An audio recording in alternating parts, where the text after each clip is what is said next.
Well, next up on the Groomerville tour, Columbia University Hospital, New York. This is pathetic and evil. I'm Jazz Berganzo, and this is what's next.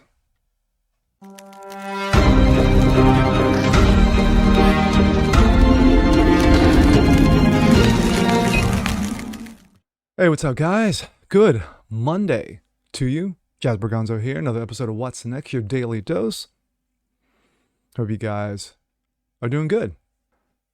More serious news. You had Portland, you had Boston, you had Vanderbilt, and now the sadly and evil tour of Groomerville has moved on to Columbia, New York. Seriously, when is this shit going to end? Let's take a look. This comes out of the Post-Millennial. Columbia University doctors pledge to treat trans children immediately with total affirmation. Quote, in our clinic, one of the things that we emphasize is creating an affirming space, yes, a safe space, where we respect and celebrate gender diversity and inclusion and gender minorities. These are the two evil SOBs. Hospitals across the country have established gender clinics in children and adolescents with the idea of helping minors transition into a new assumed gender identity. Columbia University Medical Center's gender identity program focuses on the psychological aspects. Yeah, really? Because if you did, you won't be putting the kids through this shit. Sorry. Making the claim that the primary stressor faced by gender nonconforming youth is due to lack of societal acceptance.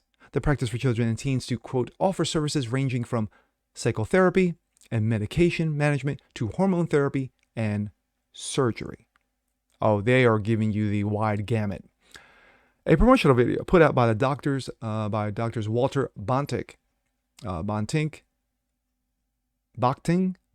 whatever the hell his name is, Melinda Walt, who lead the charge, discussing how to best affirm trans children and teens.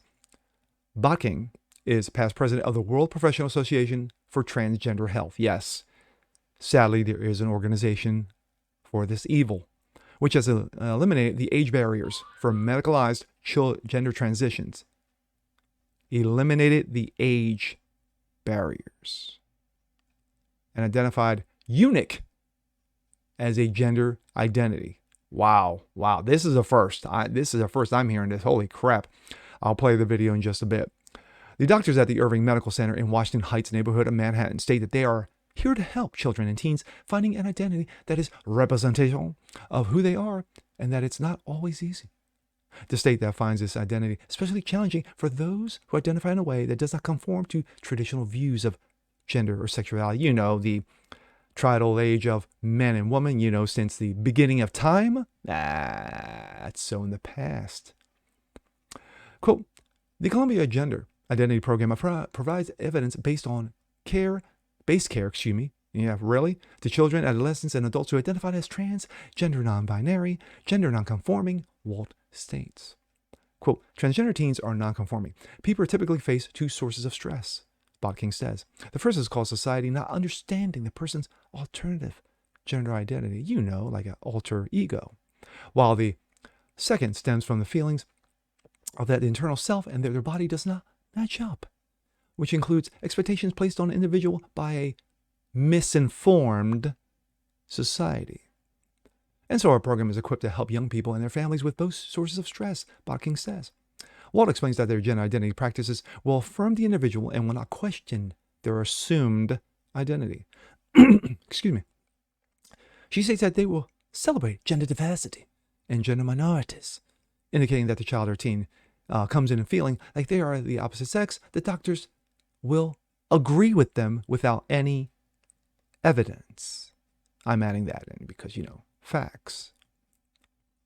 In our clinic, one of the things we emphasize is creating a affirming space, yes, a safe space, where we respect to celebrate gender diversity and gender minorities. We know, especially in this case of youth who identify as trans or gender non-binary or gender non-conforming or the other 57,000 genders, that family acceptance is incredibly important. When the doctor's wall states, get to work on the families. When we involve families in treatment, we're able to provide support and family members who may be struggling with complicated feelings around their child or family member's transition. To their credit, Bocking and Walt believe that the transgender care is about more than hormones and surgery. But the Bocking says that the key is really about living your best life as a trans person or the gender you perceive yourself to be. Yes, whatever you think you are, you are. And helping the family and the environment to adjust to that. Yes, making sure that your family is shamed because you're right and they're wrong. Our main goal of the Columbia Gender Identity Program is to meet each person wherever they are in that path, meaning that their gender journey, and to help they become the unique individual that they've always known themselves to be. Ooh, so deep. Bocking and Walt are also known across the country for competent and sensitive counseling and care geared to the needs of trans, non-binary, gender nonconforming individuals and their families. Ward touts her expertise in treating adolescents and adults who pursued medical interventions such as hormone therapy, gender-affirming surgery, provides support and guidance through the course of these medical and dangerous and wrong procedures. But for Bocking and Walt, the diagnosis of treatment is already decided before they even see the patient at all. Yes, decisions have been made. The Gender Clinic states that everyone's journey in defining their gender identity and sexual orientation is unique, and we are here to provide affirming support every step of the way. Affirmation is a practice of taking a child or teen at their word about their gender identity, working to further deepen the identity and not to question whether or not the minor could actually be fine existing in their own body per their own natural natal sex. The fact that the site states that the majority of the transgender, non-binary, and non-conforming children, adolescents, adults are resilient in their face of prejudice and lead healthy and happy lives. Meaning that the society of prejudice is not perhaps gender dysphoria itself that creates issues for children and teens who come to believe that their bodies do not reflect their true selves. Bocking and Walt promotional materials say that the significant mental health concerns faced by some trans youth are due to the stigma attached to nonconformity in gender identity, gender expression, and sexual orientation, and that this stigma can lead to, quote, anxiety, depression, and suicide. What Bocking and Walt? The Gender Identity Program provides evidence-based care to children, adolescents, and adults who identify as transgender, gender non-binary, or gender non-conforming. Transgender, gender non-conforming people typically face two sources of stress. The one source of stress is related to the fact that society still is unfamiliar with their gender identity and gender expression. The second source of stress is related to the incongruence that they may feel between their self-perceived gender identity, the sense of being a boy, girl, man, woman, or other gender, and their current gender role or the sex characteristics of their body. And so our program is equipped to help young people and their families with both sources of stress. In our clinic, one of the things that we emphasize is creating an affirming space where we respect and celebrate gender diversity and gender minorities. We know, especially in the case of youth who identify as transgender, gender non-binary, or gender non-conforming, that family acceptance is incredibly important.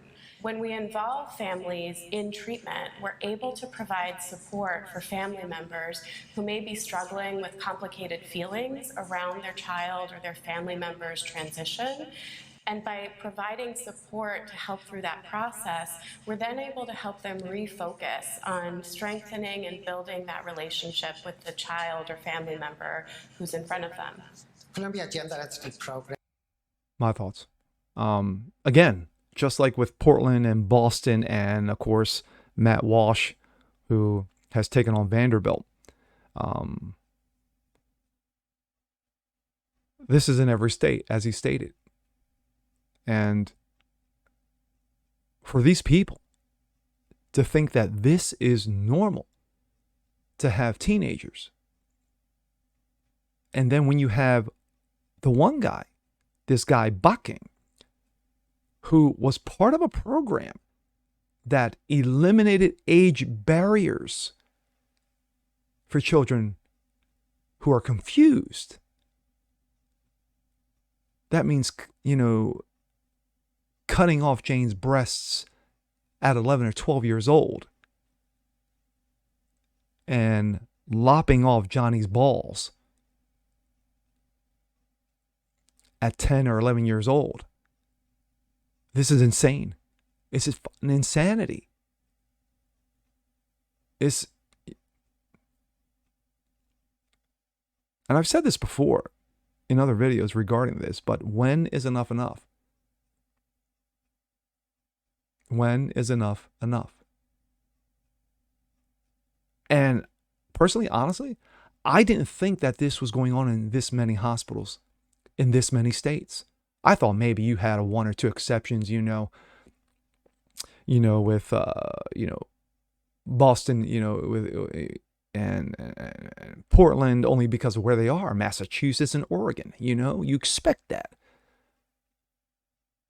Sadly, you expect it in New York. You do. California. Maine. Maryland, with Johns Hopkins. They have a program. But this, it is. And I hate to reemphasize, but it's pure fucking evil. And for parents to continue to do this shit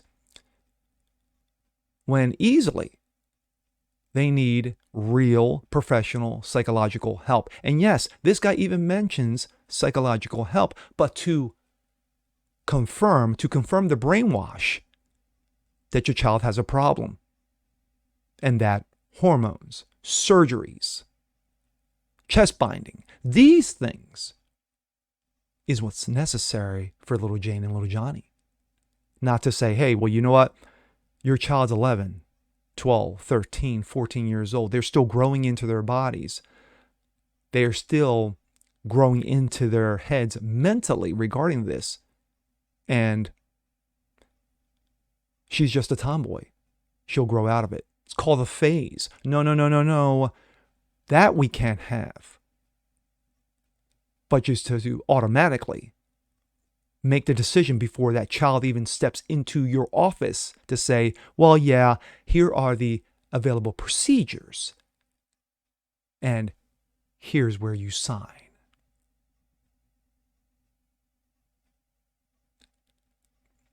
Sadly and disgustingly, this shit is going to continue until parents across the country rise up. You guys got to make your voices heard, ladies and gentlemen. You guys got to make your voices heard, because if not, this shit will continue.